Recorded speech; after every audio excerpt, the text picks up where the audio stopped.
Hello mga bata! Ako nga pala si Zoe Cachiona mula sa Unang Baitang at ako ay may kwento. Tara't simulan na natin.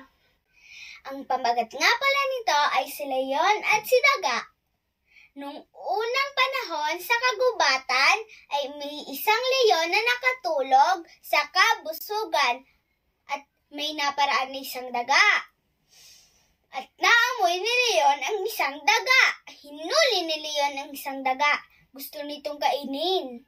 At nagbakaawa si daga kay Leon. Maawa ka sa akin, kaibigan. Sa liit kong to'y di ka mabubusog.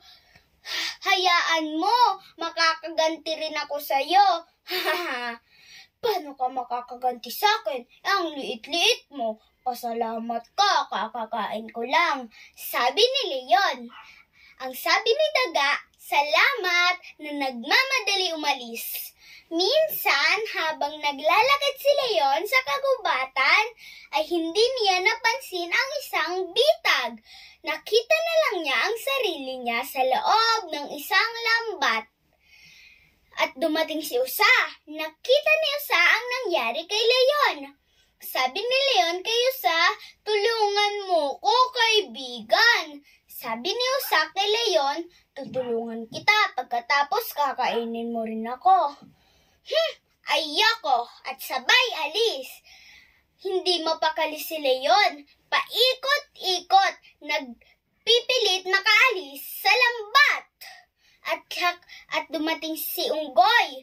Sabi ni Leon kay Unggoy, maawa ka sa akin, kaibigan. Tulungan mo ko. Sabi ni Unggoy kay Leon, tutulungan kita. Kahapon lamang hinabol mo ko para kainin, tapos ngayon tutulungan lang kita.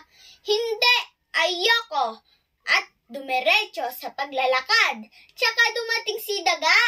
Sabi ng daga kay Leon, tutulungan kita, kaibigan. Sabi ni Leon kay daga, paano mo ko tutulungan?